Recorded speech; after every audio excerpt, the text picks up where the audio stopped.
Oh, can I use your pen? Everybody must have been. Mine's wrong. Because nobody. Yep, not this one yours comment, is. neither- It's 6. not one comment. Like, Hey, your mic's on. Your mic's on. 6.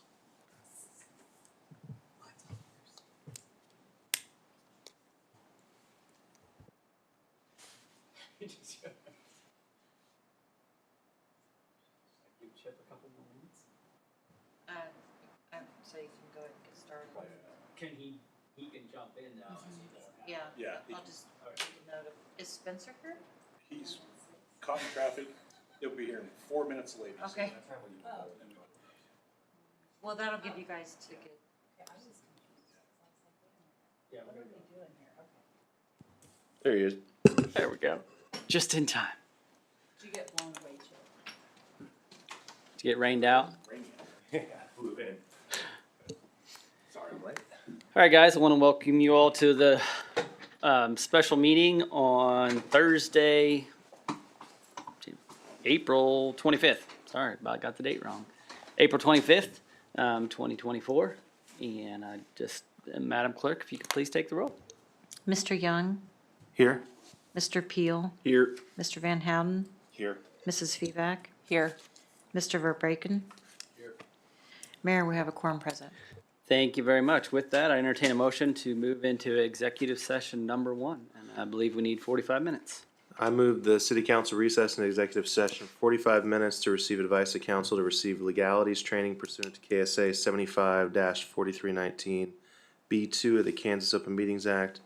The open meeting will resume in the city council chambers at 6:47 p.m. No formal action is anticipated following the session. Person to be in attendance, City Administrator Lane Massey and City Attorney Spencer Lau. I second. Got a motion and a second. Is there any further discussion? Not all those in favor? Aye. Opposed? Motion carries 5-0-0. We will see you guys shortly.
Doing pretty good.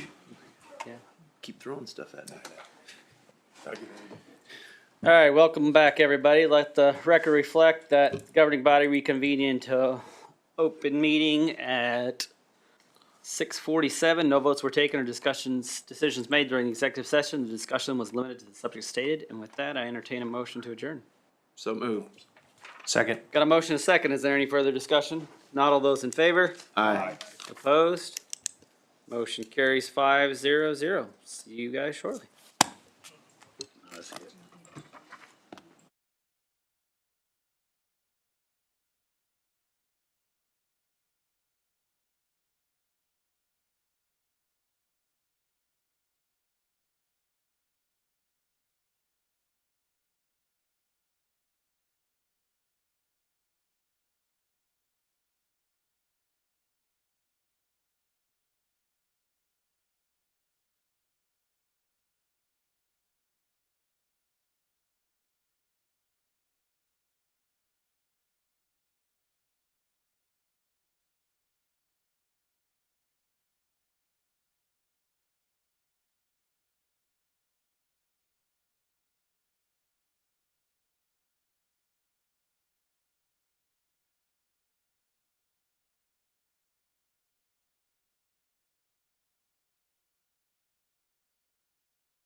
Chad Young. All right, guys, we're going to go ahead and get started here. I want to welcome you all to the regularly scheduled council meeting for the governing body of Spring Hill, Kansas on Thursday, April 25th. If you guys would like to stand with me, Pastor Joel Otwell with Grace Community Church is here to do the invocation again. Let's pray. Our Father, we thank you again for just your great love for us. We bow for a moment in your presence just to say thank you. Thank you for your provision. Thank you for all of your good gifts in our lives. Thank you for a safe community in which to live and raise our families and do business. Thank you for those who have given themselves to public service. We just pray that you continue to help us to have hearts that are humble, hearts that seek your wisdom. Lord, your word says that if any of us lack wisdom, that we can come to you and ask, and that you give generously. And God, we pray that you would help us to seek you, and to walk in your ways, and seek your wisdom and righteousness. And Lord, that you would just add your hand of blessing on those who lead and on those who live here in this community. Just thank you for this night, and pray that you'll somehow be in the proceedings in a way that brings life and light to this community. We pray in Jesus' name. Amen. Amen. Please remain standing for the pledge. I pledge allegiance to the flag of the United States of America and to the republic for which it stands, one nation, under God, indivisible, with liberty and justice for all.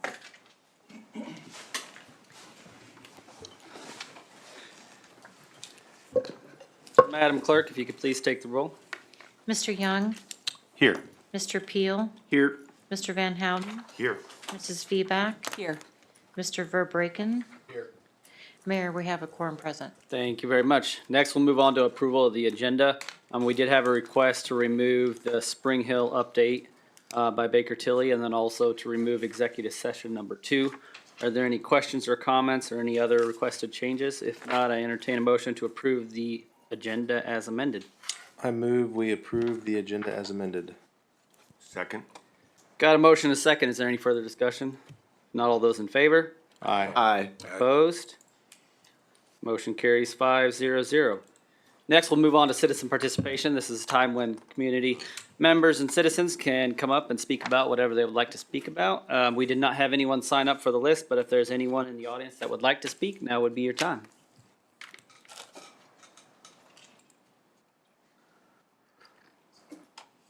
Pretty quiet night. With that, we'll go ahead and close citizen participation at this time and move on to a presentation. This presentation is about rail crossings grant discussion with Wilson and Company, and Mr. Jim Townsend, you have the floor.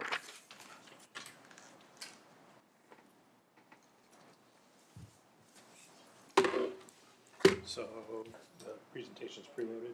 It is preloaded. Oh, there we go. Good evening. Thank you, Mayor, Council. My name's Jim Townsend with Wilson and Company. I'm here in Kansas City. I represent BNSF to assist with grants, preparing grants,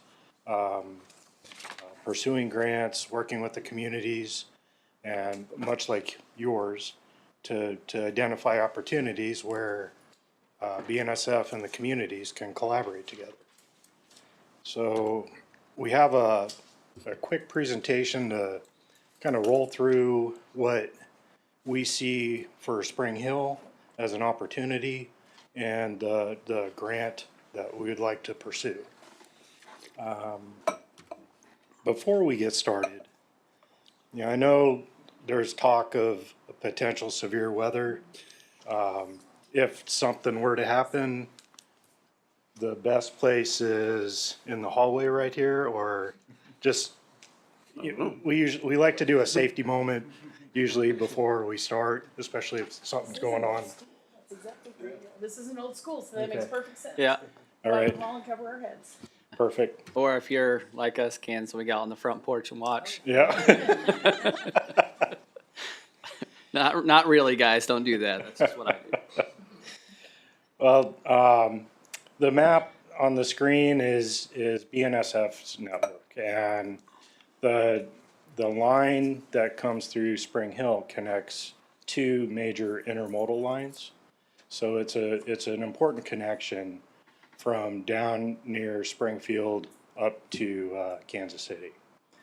And so, you know, what we did in our initial assessment was to just look at the corridor, see where potential opportunities are and where there's a lot of growth going on. And Spring Hill absolutely has a lot of growth, and Lane had reached out to BNSF, and we thought, okay, there might be a perfect opportunity here. 3 years ago, the amount of funding was about 10% of what it is today for these types of projects. So the amount of federal funding that's out there, you know, it went from $2.7 billion annually to 28. And that is an opportunity that's really a once in a lifetime opportunity. And on top of that, you have some financial opportunities with the state of Kansas too, with them potentially matching, participating with the local match that's required for some of these federal funds.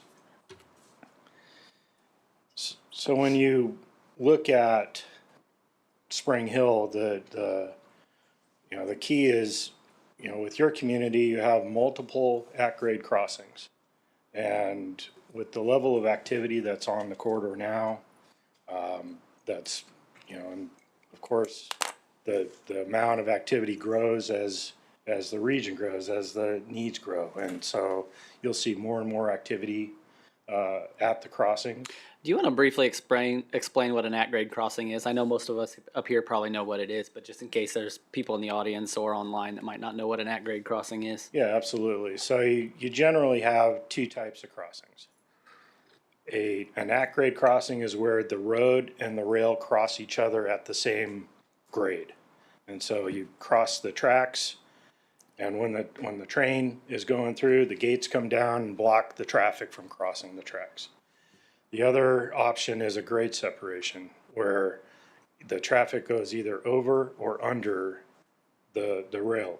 223rd is an example of where it's grade separated and it goes under the rail. Thank you. You bet.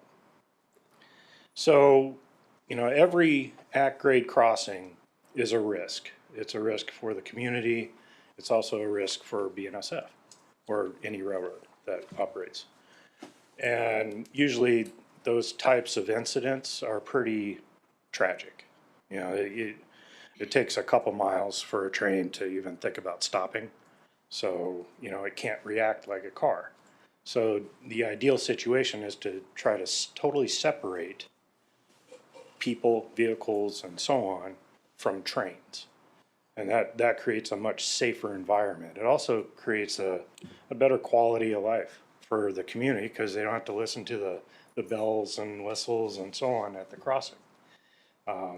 So what we try to focus on is really these opportunities where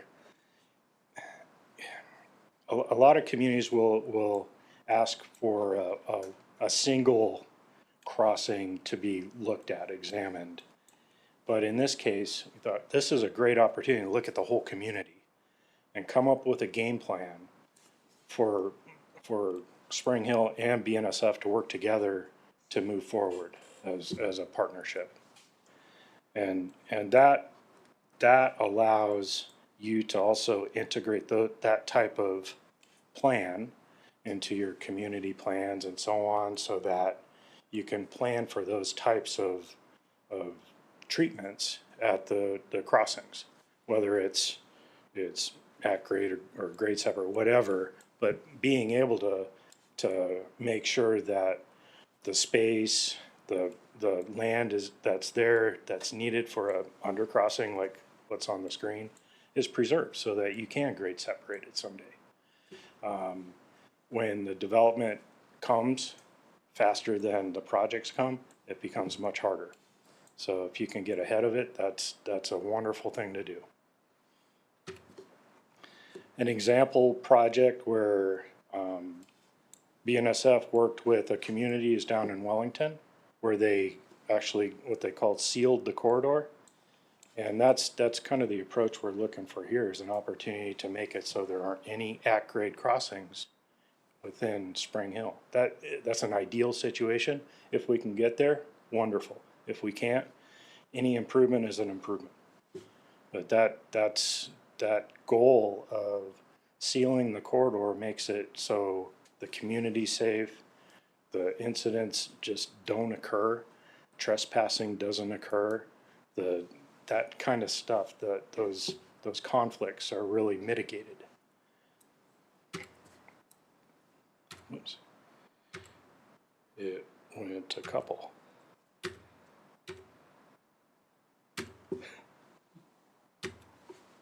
Okay. So within Spring Hill, in this area, there's, and some of these are within the county area that you're eventually may annex into as development occurs. But there's 8 crossings, some of which have been identified in previous plans as needing to be improved in some way. And so, you know, just looking at the crossings in general, the blue area at the crossing represents if you went under the amount of space that you need to go under and surface back to grade. And the orange represents the amount of space if you went over. And so typically, when you go over, you need a lot more space. This assumed the ground is pretty flat. It could be that you have to chase the grade a little bit, and so it might be a little off, but this was just the quick eyeball view of what could be potential extents of grade separations at, in this case, 175th. And we understand that there's some development that wants to go in this area, and so getting ahead of that, this is an excellent opportunity to try to get in front of that. The other thing is how this interacts with 169, especially as it's this close to that potential interchange in the future. That, you know, it's trying to make sure that all of these details are included both from the KDOT side of things and from the community side of things. I don't know why it does that. 183rd. Again, you know, the extents for going under, going over. It has, you know, either way, there's impacts to potential road connections or driveways. But again, trying to get ahead of that before the development gets too dense makes it that much easier to do. And then you have a plan moving forward. How does it work for some of that housing there on the east side of the track? Would that be You might need to put in the project frontage either road or something? Frontage road, or combine some driveways or something. Yeah, there's some ways to address that. Yeah, because a couple of those are pretty close to the road. And so what a study would do is try to figure that out. Okay. And it could be that the crossing actually shifts to the north a bit, so that you can fit a frontage road can if move the it, house kinda was kick it off. Okay. too close. So that's part of what the study would all. And you said blue is under? Blue is under, Okay. orange is over. Is there ever a preference on a flat land? Depends on, a lot of it depends on drainage. Oh, okay. You don't want to create a fishbowl, Yeah. because then it's always pumping water out. And you don't want the pumps to be the reason why the road closes. Yeah. So, And I would assume going under is probably slightly less expensive Not necessarily. Typically, it's about 10 times to go under what it costs to go over. Really? Yes. Really? Yes. So 199 The other- is probably more what we were looking at if you go over. That's kind of what it looks like. Yeah, part of what you're up against when you go under, you have to have it so the railroad can operate all the time. When you go over, that coordination can occur without having to mess with the railroad schedule. Yeah, you don't slow it down. Okay, I didn't even think about So there's a stopping the railroad. so there's a big trade-off between over and under That's in right. cost and Some a space, a yeah. marginal trade-off as far as space. That's right. Okay. Good to know. But, so Wilson and Company did 223rd grade set. And with that, we had to put in that second track to make it so we could go under. So the railroad was operational at all times.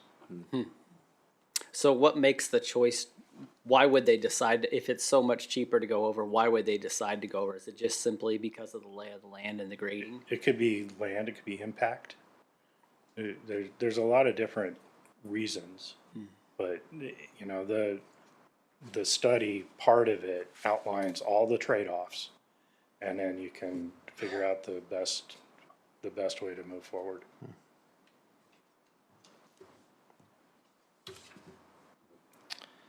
191st, you know, you have schools in the area. Again, when you start mixing kids in with having to cross the railroad, you know, trying to mitigate that is a good thing to do. 207th Nichols, that, you know, 207th is a little more complex with the existing development that's out there. It's a little tighter. You know, but there's still opportunity to do something there. Again, and that could be, if you look at the blue line, it surfaces basically at the two roads that connect up with 207th. So it could be that's a condition where going under might be worth it. But again, that's to be figured out. I'll say, if you come back to Yeah. that one, is it even worth it trying to go for the Nichols and because that's just kind of, that's a crazy area to try to go in and do anything. It is, and it could be that something else is done there to make it safer at those crossings. You know, taking an overall look at the community also allows you to understand how the traffic would move around at a community level versus at a single crossing level. So that's another benefit of this. I was gonna say, because I go through there every day, but I can't even imagine how you'd put anything in, and if you close it down, it would really be tough probably for all the folks that live over there.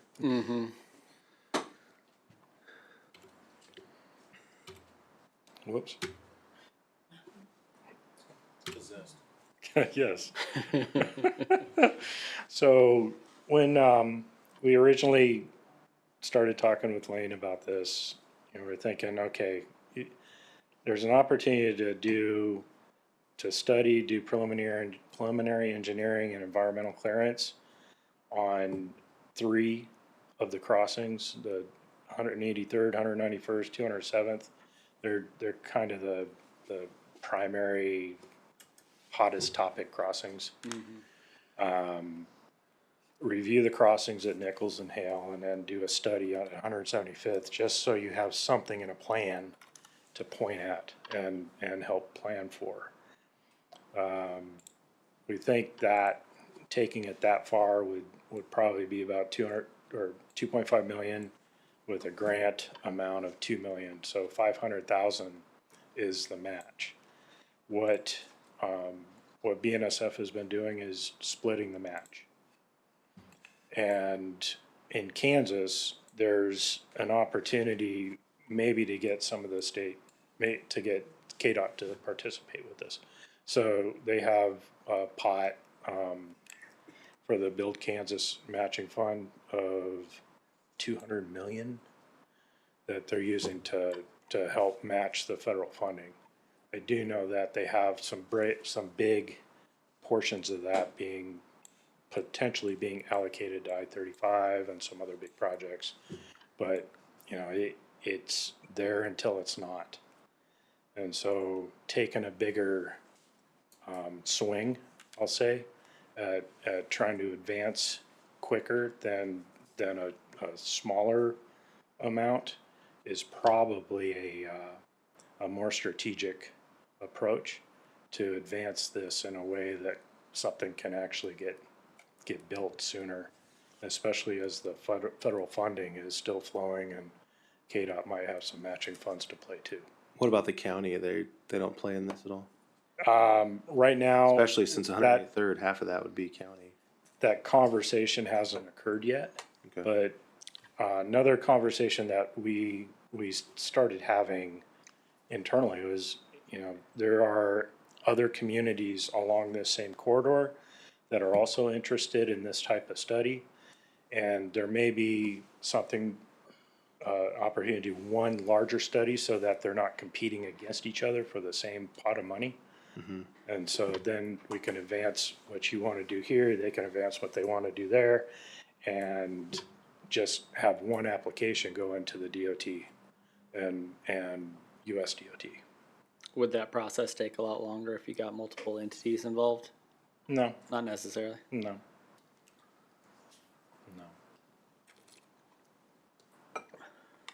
So the grant, is that pretty guaranteed? Is that something we have to, what's the likelihood we get that? Well, I would say you have a fairly good shot. It's, you know, the grant is railroad crossing elimination. And Oh, so that's what it's all for. that's what right? it's all about. That's right. And so when you have Multiple in a small community, multiples that's- and you have BNSF behind you and potentially the state, also throwing in funds and a bigger corridor where it's multiple jurisdictions, all of that helps. And So where do you start? Do you start with KDOT and then you, quite honestly, it's starting with you Yeah. as you know, do we have interest in advancing this discussion with KDOT? okay, You know, if you have interest in participating, then we have, our next stop is KDOT. to say, okay. That's kind of what I was thinking. Yeah, I had a question for you. So the project amount's 2.5, grant amount is 2 million, and then where does the state, so so they would 50% be somewhere city- in that 500,000 matching funds. Okay, So Yeah. whatever they put towards it, then just. so you would give reduces. 50%, and then whatever the state doesn't give, then the city would be held responsible? It, you know, typically it's been a 50-50 split between whatever the match is. So, Okay. So after the, yeah, I was gonna say after the KDOT's money, then we split that? Is that yeah, what you're- but, Okay. you know, I would assume KDOT's money isn't there, you know, just for today. You know, assume that, Just assume 250 is what our cost is. assume 250 is your cost. Okay. And if it's less than that, Great, great. yeah. But the other perspective is, if I'm understanding this correctly, our portion would be 250, and that would be for upwards of a $4.5 million project. For a $2.5 million. Okay. Oh, now I see. Yeah, the grants. Two and, just do- okay, I was thinking that the 2.5 and 2 went together. No. Okay, so the 0.5 is the match. The matching And then the funds, 2 million. Now I got it. Yes. What's the, how does the funding work? Say we do all this and there's multiple opportunities and we want to try to go after doing one or multiple of them. How does the funding work for the actual projects? Is that the So railroad pays for some of it? Is the city responsible? Like, let's say we get this grant and they say, yes, we want to do this, we'll help you do these projects. Okay, so After that, where do we get the the feds, you go. $25 million per crossing Yeah. or whatever? Yeah, Because if we're gonna spend 250, I kind of want to know what the cost down the road's gonna be. right, so you could, you could assume a minimum of 25 million per grade separation over. To go over, Uh-huh. and 10 times that if you go under. It could be, depending on what you have out there. If we, you'll be installing pumps and you'll be redoing drainage and there's a lot. So what did 2/23 cost? At the time, that was 15.6. It's been a long time. Yeah, Yeah, a while ago. I remember when that went in. it was a long time ago. I think that was 50 grand 50 million. or 50 million.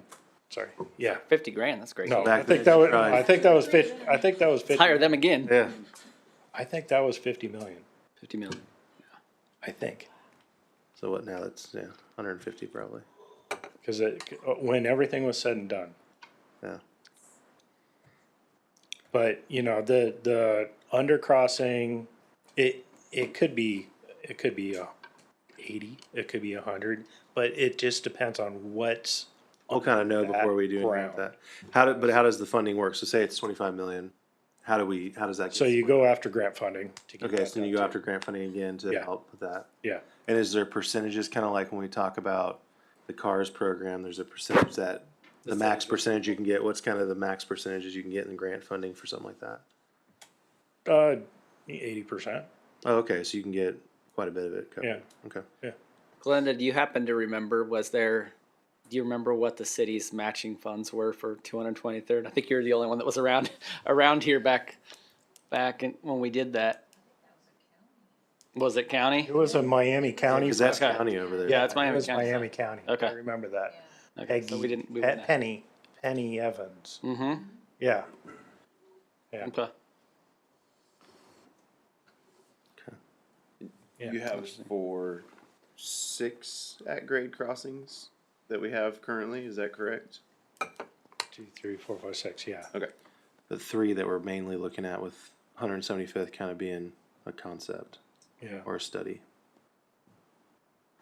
And, this and quite honestly, if you, depending on how aggressive you want to get with the implementation side, 183rd, 191st, 207th can be scaled appropriately so that NEPA doesn't start officially.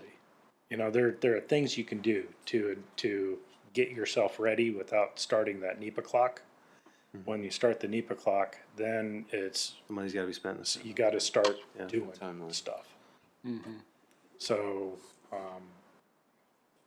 but something like that's that scale, there may be some other opportunities to get KDOT engaged and so on to help with some of those costs. How long are these preliminary engineering studies good for? If we say this happens in the next year, So it would be, so you'd probably have a federal agreement, second quarter, third quarter of next year. And at that point, that's when you could start the study part. okay. And then it should take probably 18 months. Well, I just mean, once it's completed and they say, hey, these are your options. And Are those engineering reports kind of good for 10 years, 15 5 years, 5 years? 5 years for NEPA if you started that NEPA environmental clock. Okay. So the environmental clock is the one that's really has the shortest clock on it, probably. Which makes sense. Yeah. If you wanted to stage construction, so you do one year, another one 2 years after that, another one 2 years after that, because it's probably a 2-year construction season or so. Then you can stage it as part of that overall plan. There's a lot of flexibility, especially when you're really interested in making something happen. Yeah. Like right now, the administration wants to try to spend money. So it's the opportunity is there right now. And now it's time to ask for it. Yeah. I don't know how it'll change. It probably won't go back to what it was, Yeah. 3 years ago. But it could be half. I don't know. When it comes to our portion of the funding, I guess this is like a Spencer Lane and Rhonda question. Can you do like some sort of sales tax or something for the surrounding kind of businesses or CID or something to help offset our portion of the cost? Kind of like we could do for roads and things like that. I'm just trying to think of ways of how to fund our portion of it. Especially like, cause like 183rd is gonna have, Like a Starbucks. could have, Or for the, for the construction. of it, matching. yeah, for the matching portion we would have to pay. Just to cover the matching portion of the construction itself or matching portion of this? Of the construction Yeah, the portion. construction itself. Similar we can do for roads or whatnot. Yeah. That would probably be, as a lawyer, let me kick the can down the road. That'd probably be best for bond counsel, so I can reach out to Tyler and Be a find Tyler out. question, okay. Yeah, 'cause it gets a little tricky, but I'm just trying to think in my head how you pay for our portion of it off 25 million, 20%. You know? Cause I think it's needed. I'm just trying to spin my wheels trying to figure out. How to fund it, Yeah. yeah, without raising taxes. Mm-hmm.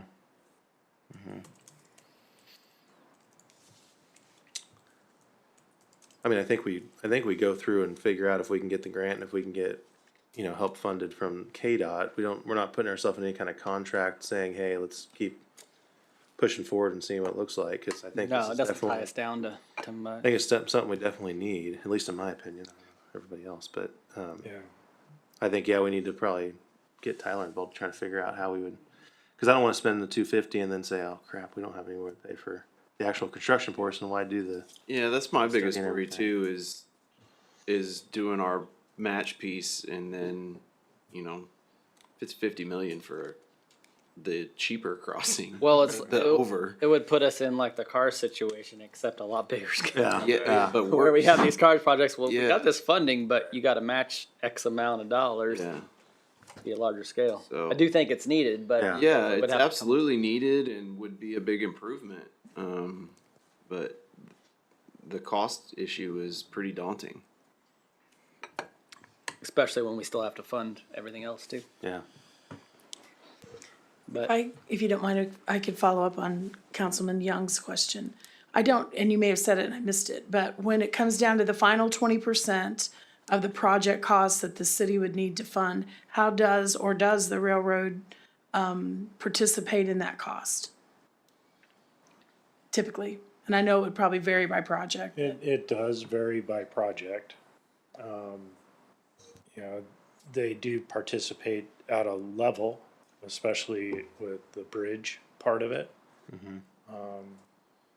But it varies by what they are gaining in operational How they value performance. it. Yeah. Is part of that 80% you were talking of, up to 80 that you could get covered in grants, is that part of what BNSF would be a part of, or would they be a part of the 20% that we would be responsible for on like an actual construction project?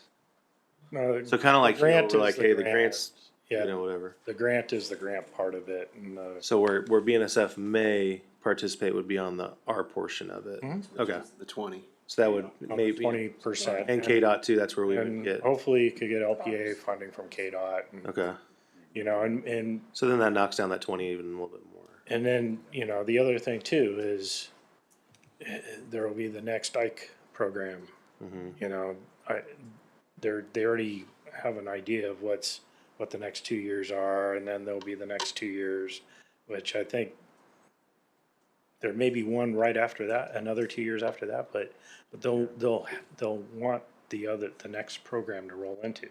So if you're sitting there ready, hey, we got 3 grade separations here that we would love to do. Yeah, Half of the strategy to improve these types of improvements is getting ready. Because when Having all you're, your ducks in a row. ready, when the opportunity is there, you can raise your hand. yeah. If you're not ready, they go to somebody else who is raising their hand. Well, and I gotta think Grant funding is BNSF like is, shovel-ready projects. Yeah. Well, I gotta think everybody wants it because there's so much semi-truck traffic going over those. There's gotta be damage happening to the railroad that you guys want it to be done. Well, the bigger issue is just the at-grade Yeah. crossing risk, you know? Oh, yeah, And that's- it's, Don't have if to it slow down happens, it's anymore. detrimental. Oh yeah, they're slowing down a little bit. They have to slow down when they come through those and everything? Not really, right? No. But the potential loss Be of aware. life. I would and- say, yeah, it's more of. And then the legal, Yeah. the legal ramifications of all that beyond the tragic loss of life. Yeah, And there's an incident in the town, you know, Yeah. that usually gets this bad.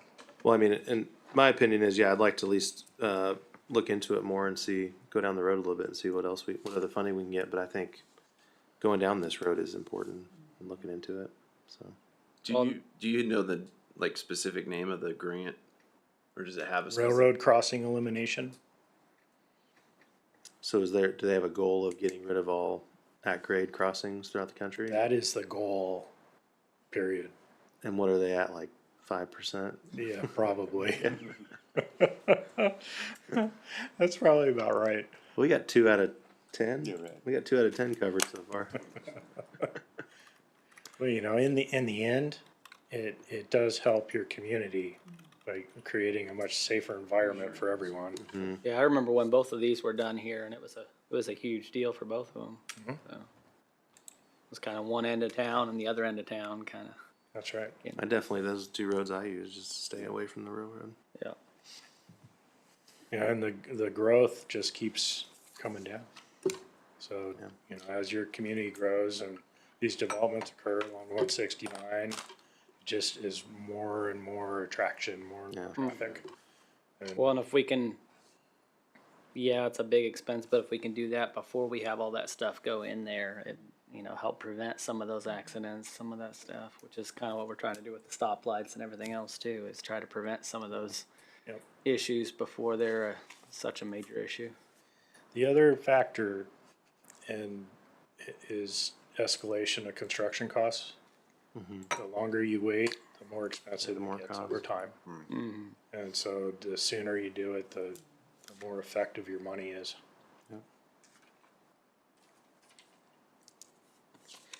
Any other questions, comments? Before we close, Do you need a anything consensus? you guys wanna say before? Oh, yeah. Sure. Oh, yeah, go ahead. Please do. Council, Mr. Mayor, appreciate the time and you guys letting us come in here and talk to you guys about this. Could you state your name just so we have it for the record? Yes, sir. I'm Jeremy Wagner. I'm with BNSF Railway. My title is Manager of Public Infrastructure and Investments, and I'm out of our Kansas City office. Awesome, thank you. So I deal with our grant program within BNSF. That's my job. Jim did a good job of explaining what the goals are and some of the details around the RCE program. But I wanted to make sure to point out that, one, the RCE program, the intent is railroad crossing elimination, as the name suggests, but there's also opportunities to improve at-grade crossings without the closures or the grade separation. So if there's anything else that may be identified within these studies, which is what's being proposed here throughout this corridor, there may be additional improvements that could be made, minus the grade separation and the expense and everything that's included with that. And that may be approach improvements, drainage if necessary. Sometimes they put like medians in. So you can Medians, get around. if that would be, it would just depend on what the study suggests here and ultimately what the city leadership would decide to move ahead if it got to that point. So it's an important part of that, and I want to make that clear here too, because we're not just talking about $25-30 million grade steps and grade steps only. There's other improvements that can be made at grade crossings to help improve the safety or just general mobility across the tracks as well. So that's one thing.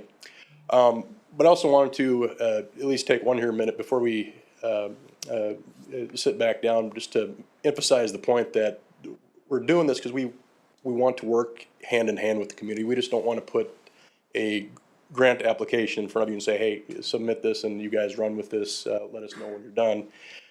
We want to be a partner with the city of Spring Hill. There's no win for BNSF in moving ahead with something like this if there isn't a win for Spring Hill as well. If there's no public benefit, they're not going to pick this application as something to move ahead to plan, and then as Jim stated, to ultimately to move ahead as a construction project also. So there needs to be BNSF benefit to participate, but we do understand that if there's not City of Spring Hill benefit or X-community benefit, then it's not worth advancing and it's not going to advance. So I wanted to make sure that before we left here, I wanted to emphasize that we want to be partners with Spring Hill and not just come in here and say that we want you guys to apply for a grant and that be it. So once this gets started, we want to be involved with the planning process. We'll give you all of our resources that we can to provide as much information to make the correct decisions and inform you what BNSF may see out in the field or what we're projecting in terms of plans.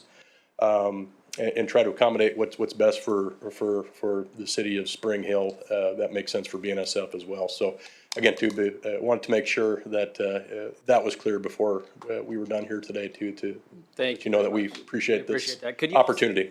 Yeah, could you also maybe just, some of them might be obvious, but just explain maybe some of the benefits to BNSF? As you had mentioned, the elimination of the at-grade crossing is a huge safety component for BNSF, as it is for the local communities that we operate through. That is the main driver behind this. I mean, we've always had an active at-grade crossing closure program within BNSF. As you guys mentioned, you guys have closed a few of them over the years. I know we've, in my prior time within our public projects department, I have talked with Spring Hill about projects and interactions between BNSF and the community in the past as well. But if you've got crossings out there that have lights and gates, you know, those lights and gates are safety components that, you know, they fail at times, rarely, but they also need to be maintained, they need to be inspected, they need to be replaced from time to time as equipment becomes obsolete or just components wear out because there are some wear items on there. So there's the cost savings of eliminating some of these crossings from a signal standpoint, from an inspection standpoint, and the crossing surfaces that the cars go over. And as you mentioned, these crossings that see heavy truck traffic deteriorate much more quickly than those that do not. It doesn't matter how many times you come in and replace it, just the sheer impact of those trucks going across or wear out those components pretty quickly. So, and then if you, there's some other benefits as well. If you take a look at an alignment of a crossing across BNSF, of course, a safety component, but there might be some drainage improvements that can be made, and that impacts BNSF as well. You know, if there's poor drainage around the crossing, you can see sometimes where the crossing surface itself starts to pump, and you see mud flying up. It's because there's poor surface and there's poor drainage through there, and that's where you tend to see ties break, you know, alignment issues, defects in the track that we correct. But again, just the things like that do wear out on the tracks when you start talking about trains with the size and speed that they do move with. So just as a few of them, those are some of the benefits to BNSF to get rid of some of these crossings. But again, too, it's the safety component that drives us for BNSF. And with the amount of funding that's available through some of these programs, RCE was brought up, railroad crossing elimination, and there's some others out there too that are applicable to what you guys are looking at. But in terms of timing, and in terms of scope, what you guys, you know, that's still TBD, but in terms of a study, certainly within the what the program is intended for. So there's it seems like that's the next or the best option in terms of moving forward with the federal grant application, and that's why we're here suggesting that. But there are other programs as well that would fit into the type of work that we're looking at. I had a question Thank real quick. Once the crossings are in place, then you are responsible for maintaining those and making sure the structures of those are maintained? Or how does that work once a crossing's done since? The at-grade crossings? Yeah. No, the like above and below grade. yeah, like who's responsible Oh, for if we're to be those grade wrong? separate and Yeah. new bridges put in, Right. that would be the responsibility of the road authority. Okay, yeah. So that'd become ours. How does it work when it's like 183rd, where half of it's county and half of it's, so that half of it would be county? You'd share it. Oh, that'd be weird. Yeah, that would be. It'll probably all become. I was gonna say at some point, but Yeah. well, you got that neighborhood there on the left that'd be harder, but. I would point out too that this could be pretty critical when we talk about trails too. Because right now, 223rd and 199th are the only two safe ones we have to even consider. So, and I believe that getting the trail system to Woodland or somewhere on the east side of the tracks is pretty critical component. And those two the non-grade crossings that we have right now are the only places we can get to it from there. Yeah. Yeah, pedestrian access, and general mobility is something that certainly falls within the scope of work that you can put forth through RCE, you bet. And those bridges give you great sledding opportunities. in the summer. That 199th is where my kids like to go. Yeah. The one thing I didn't mention is BNSF is funding the grant application effort. Yeah, if you didn't hear Jim, he said that BNSF would be funding the grant application effort, and that's why BNSF has Wilson on board to assist us with this, you know, not just in project recognition and project development, but when we get to a point where we have that win-win with the community and we're ready to move forward with an application, they'll be able to assist with that, and if we do get to that point, that'd be something BNSF would be willing to offer up for this. Cool. Perfect. Awesome. Well, thank you very much. Any other questions, comments for either one of them? No? All right. Thank you, guys. Appreciate your time. Thank you. Do we need to come up with any type of general consensus that we want to move forward? I know it's not an official vote. But Lane? Lane would you hear that? listen. Do we need to come up with any type of general consensus? I know it's not an official vote, but Just general consensus, and then you'll be coming back with some information. Do we have to take any formal action before you apply for the grant? No, it's just an agreement that you want to pursue the grant. That's it. So just general consensus, or if you'd like to take a vote. And they're going to provide an agreement that we'll be funding our share? Will there be some kind of agreement between us? We're all- That's after the grants. Assuming somewhere, Yeah, I would think you would want some formal action here because. Once we have that- we'll pay for that'll that. be, When once they the come to app- grant. once we have that application, we should do formal. Yeah, I was just saying, I wouldn't want to do anything formal until we have some more. So we just need a general consensus, then once we have that application, we'll do formal action at that If, time. yeah, so if the city joins the application and it's granted, and then for some reason the funds aren't there, or the governing body doesn't wanna do it, is there any problems from your end? I mean, obviously the goal is to partner with you through, but I wanna make sure Yeah. there's no, like, Liability. Penalty. nothing you're gonna come after us for. Okay, yeah, thanks. All right, I'm good with it. I think it's a great move to move our city forward and plan for the future. Yeah, especially if we can get matching funds and Yeah. other areas of funding source where we don't have to come up with a bunch ourselves. I'm yes. Yeah, I'm good with it. Yep. All right, the general consensus to move forward. So, thank you very much. Appreciate you guys.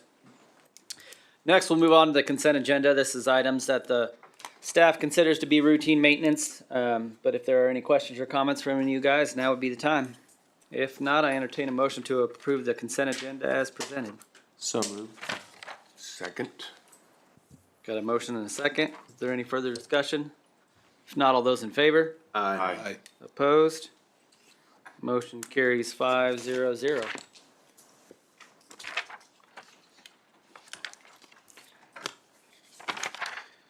All right.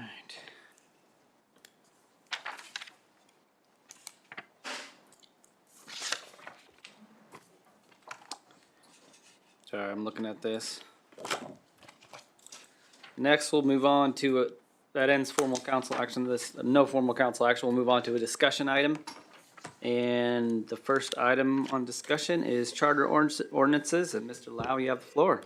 Sure. So I went through and listened to you all's discussion of this last time it came up. I kind of have done some preliminary thoughts over. I wanted to give you guys a chance. It sounded like there were a few questions maybe you wanted to throw my way.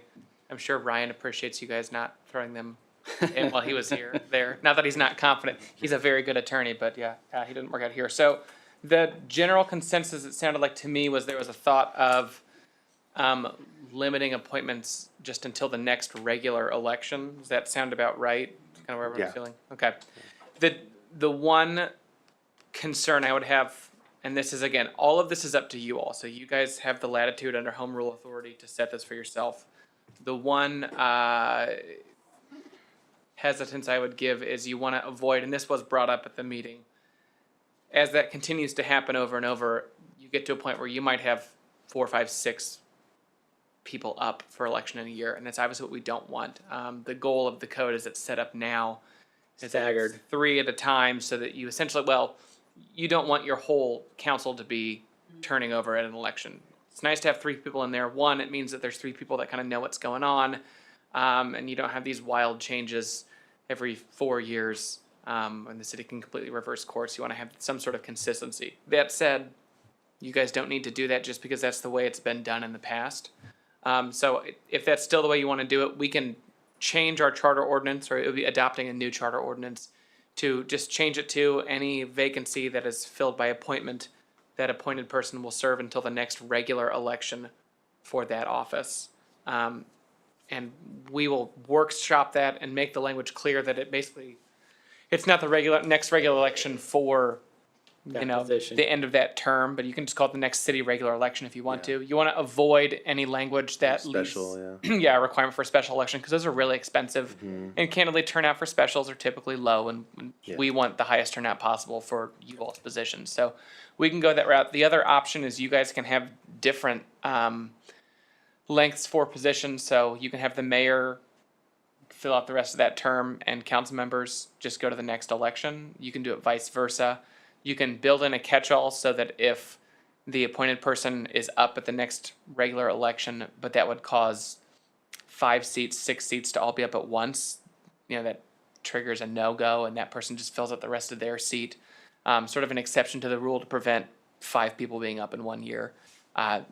You can do those. I mean, honestly, if that's the concern, we probably want to have some more talks about it, because the one thing you don't want to do with the charter ordinance is overwrite it. And try to legislate out every possible bad outcome that could happen in the future, because as you guys have recognized, there's been a rash of appointments in the last few years, but before that, it wasn't really an issue. And I would imagine that at some point in the future, it will kind of stop being an issue. So it's definitely good to address things when they're fresh, but it's kind of up to you all how you want to proceed. We can change that charter ordinance. When we do that, we will go clean up city code. And actually, regardless of if you guys, even if you want to keep the same charter, we need to clean up city code a Yeah, little I think we need to clean up the I wording. think either way. whether you we do need to have something or not. Yeah, we need to clean it up. So the big change to city code that we need to do is section 113, which just, and I think Chuck identified that in his early memos. It's just plainly inconsistent, and we need to make sure everything's lined up, so that, you know, as a lawyer, I can tell you off the top of my head, and everyone know, you know, we all can tell you a charter ordinance supersedes city statute, or city ordinance, but I went to law school to learn that. So I think it makes sense to clean those up and get that through, get them all on the same page, and do it all at once so there's no overlap. So once you guys know exactly what you want to do, we can start working on that. Charter ordinances take a little bit more time to get going, and we have to be really careful with wording. And then the clerk and I will get to go through and make sure we're repealing the right old charter ordinances. For those of you that have looked through them, I mean, the charter ordinances on vacancies now, there's like 4 of them that have repealed and repealed and repealed, and some of them are there and some of them aren't. So this won't be an immediate thing. It might not be up next meeting, but if you guys want to do, I mean, we don't necessarily have to take a vote now on what it wants to look like. I can bring you a charter ordinance in the next couple meetings, but do we want it to look like any vacancy replaced just goes until the next regular election? Is that for all positions? That's what I would like, but I don't know anybody else. My only concern, like we've stated before, is that, you know, if there were multiple people, yeah, it would be not only terrible for the city, but just terrible for everyone else up here. If, you know, 4 or 5 went at one time, and then you've got a bunch of people that don't have any experience at all trying to figure things out all at the same time. It would just be a big learning curve if the entire governing body all of a sudden got switched out. That kind of happened last time anyway. It was all appointments rather than elections. Yeah. So Right. And it's kind of like you'll see it coming, candidly. Yeah. You know, if there's 3 appointments that happen all at once, you guys are all going to know this is going to skew some stuff, and you'll have until the next election to bring this up again and maybe get through a new charter, or maybe set a contingency plan, or you guys can all start writing a little memo for your successor so there's less of a learning Well, curve. and I think for the most part, there's usually quite a few people that are rerunning, so it's not like you're gonna always get. I mean, the likelihood that you get all new people is pretty low. Yeah. But and hell, you may even get it to where it's not even a real election because there's only a certain amount for what's up there. But I don't know, in my opinion, I still like it, even if it's kind of an abundance of people in one election. Just cause that's how I'd like to see it. But- And that's the feedback I've gotten from anybody I've talked to throughout the city. So that's kind of where I'm at with it too, you know, I haven't heard anybody say the other way around. They're like, oh yeah, they should stay in there all 4 years, you know. Can you kind of give us a broad overview of charter ordinance process to get approved? Because it's different than than a regular ordinance or a resolution. Yeah. There's time limits or certain amounts of time. There's more publication, it's Yes. a 2/3 vote, which it sounds like you guys are all more or less on the same page, so I'm not worried about the super majority. I think the easiest thing would be when I bring it to you, we put a timeline up on the screen so that you guys can Okay. just read through it, I agree. rather than just me prattle it off now. Yeah, so we It's a understand. good question, but yeah, I'm a bullet point list kind of guy. That's how I like to deliver and digest information. So that's what I would. Yeah, it's probably the best way for me to show it all to you guys, so we can kind of follow along, and that way, the public is following along the same presentation you guys are seeing. I also we probably should address the powers of the appointed or the president of the council taking over mayor to make sure that they can have all powers so that it's not, because that was a little convoluted too as far as the wording goes. Yeah, and that's a wording thing. Because I do think they need to be able to do everything. Yeah, so and that's that. So the next thing is, yeah, do you guys want any change to that? It sounds like no, so it's just a wording cleanup. Of Yeah, just a word cleanup. Once No, the and council the wording president was assumes- confusing. Yeah, Yeah. it was really weird, like, oh, no appointment, you know, Because you can't really function that way. Right, because the way it reads now, there's two different, I believe this is correct me if I'm not correct.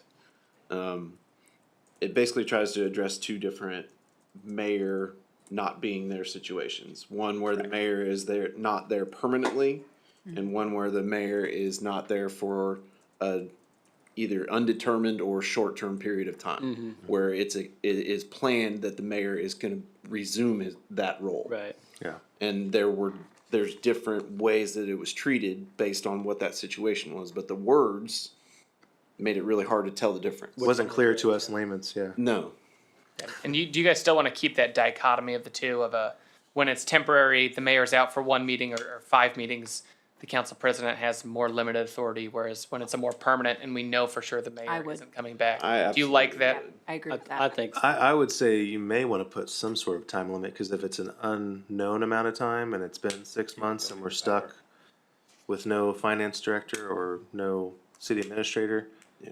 then you may want to give them some powers to do stuff, but I think the intent is that, you just don't want like me coming in 1 week and be like, I'm gonna do. and changing the that. city administrator. The mayor's gone this Yeah, week. mayor's Let's gone. get this All done. rammed through. But, That's definitely the intent. but yeah, to me, I'm thinking, yeah, you get 6 months down the road and we can really get stuck with not having, you know, say Lane leaves and you're like, well, we don't have one, and you're out for 6 months and we're like, well, what do we do? You know, it's one of those things. So that's why I would think there should be some sort of time limit. I spend this long, then they can act same. I don't know. I don't know what you guys. I think 6 six months six is too months is long. pretty fair, yeah. Yeah, You think it is? No, I'm saying if they're gone for 6 months or more, I think it's fair to say that, yeah, you know, but I I think it's more authority. I would, there's, I mean, you got major medical that Yeah. could be 6 months or longer. You know, if someone's, you know, cancer or chemo or something like, or a major motor vehicle accident. So it could be a health issue. Military service, deployment is another big one. Well, and maybe we could even put it in some type of temporary wording in there where they have full authority until, One of our ones in the Mayor, past I don't was know. one of our ones in the past was a reservist. councilman left for military deployment. His wife was appointed in his place, and then he retook his seat like 2 years later when he came back. Now, that wasn't a mayor situation, but I mean, that is a situation that in theory could happen to a mayor if they were in. yeah, you would hate to penalize them for serving their country. And Yeah. Spencer, what have you seen, like, in other city or, you know, like, in that type of situation? Is there a time limit? What's a generous time limit? I haven't seen a time limit. This is one of those things Okay. where we want to be a little careful not to over legislate it, but I think you can put in a safeguard and you can word it as, one, we're going to know for sure if the mayor is finally gone for what happened last time, if they move, if they're unqualified, if they formally resign. That's an easy one. And it's an easy one if they've communicated, I'm gonna be out this week. So it's that middle ground of finding the right language. And I think you can put it as a 6-month presumption.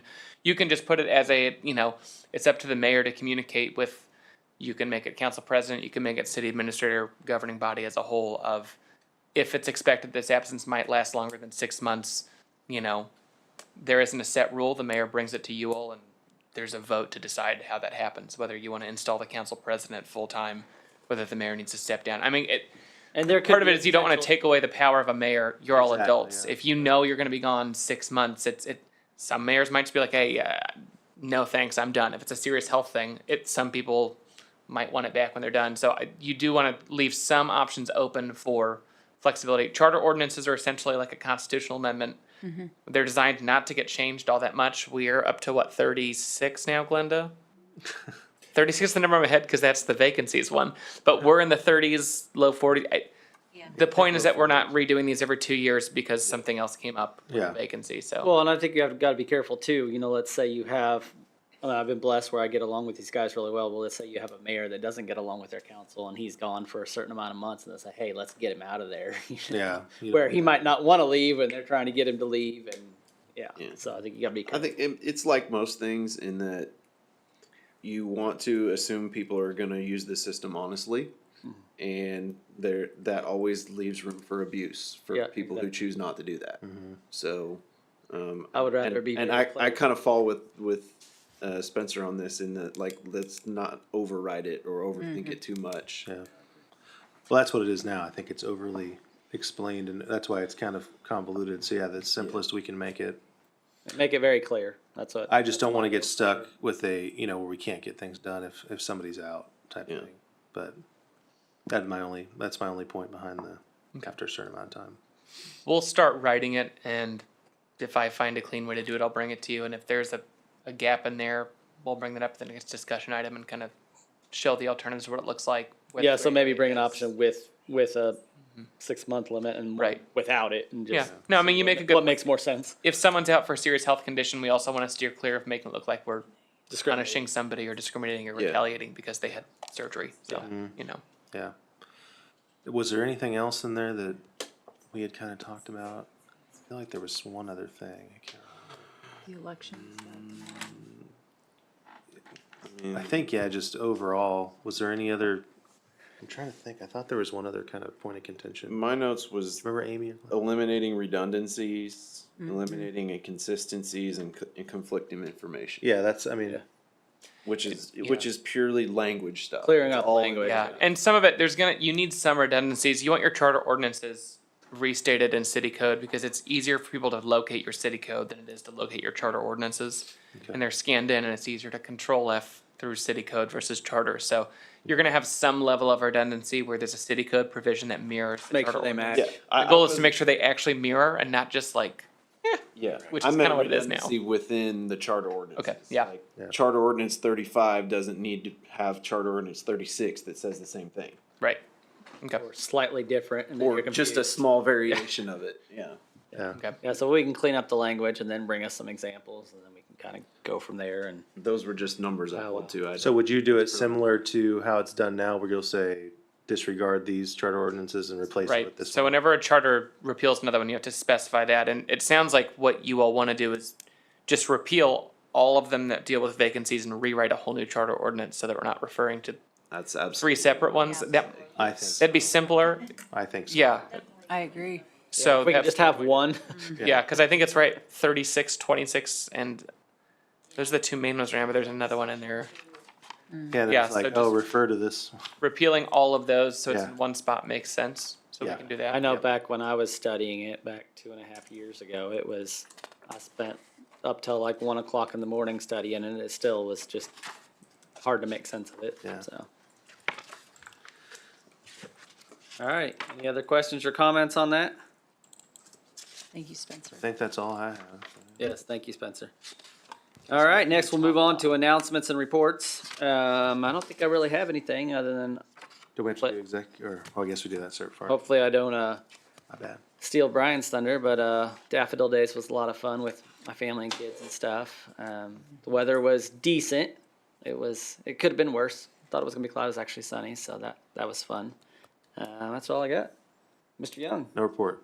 Mr. Van Houten. I was gonna look it up, but we'd be remiss, we didn't give Chief Henson a big thumbs up for her Facebook post that reached out to how many people? Oh, yeah, that one. Thousands? Holy cow. How many shares do you have? I was gonna say, you're probably. 800 million at Nice. this point. Yeah, it's viral. Like it was a few thousand, like 4,000 or 5,000 shares. So, Well, and there was a news article on it. something. Like 12,000 shares? It was like a national news article. Well done. Yeah. Nice. Very cool. That's all I have. Mr. Peel, No report. Mrs. Feedback, No report. Mr. Verbreken, welcome to the team. And got anything for us? I'd like to say I'm excited to be here and look forward to serving. Appreciate you. Cool. Mr. Massey not here. Mr. Lau, anything to add? No report. Chief Henson. I just want to remind everyone that National Drug Take Back is this Saturday from 10 a.m. to 2 p.m. We'll have a drop-off box in the lobby of the police station. So if you have any old prescription drugs, any other prescription drugs that you no longer need, use, drop it off. It's free. You just drop it in the box and walk off. So please encourage people to use it. Thank you. Madam Clerk. No report. Mrs. Dunn. No report. Mrs. Jones. No report. Mr. Spear. No report. It's pretty quiet tonight. With that, I entertain a motion to move into executive session. And 15, it looks like. Is that right? yeah, I think that's right. I gotta says. get back to my right. Before you make that motion, let me go check and see if Lane's ready. Okay. He'll be a part of it. Jacob's on it. It has Pat on here. Does Amy need to come in then? Or Yeah. just no, but not Pat? No, just leave that off. Just leave Pat off? Let's add 5 minutes to it so we can have a 20. restroom break. Okay. So 20 minutes. We'll do 15, but with the 5-minute Yep. break. Yep. Alright. Unless, Amy, do you want to be in No. there? Okay. That whole department just doesn't want to go back to that. Oh, he's in there. All right. Should I just do it with the 5-minute break? Yeah. Okay. All right, I move the city council recess into executive session for 15 minutes and a 5-minute break prior to that to receive advice of council to discuss potential economic development pursuant to KSA 75-4319B2, the Kansas Open Meetings Act. The open meeting will resume in the city council chambers at 8:27 p.m. No formal action is anticipated following the session. Persons to be in attendance the following: Lane Massey, city administrator, and Spencer Lau, city attorney. I second. Got a motion and a second. Is there any further discussion? If not, all those in favor? Aye. Opposed? Motion carries 5-0-0. We will see you guys shortly.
It's too dark.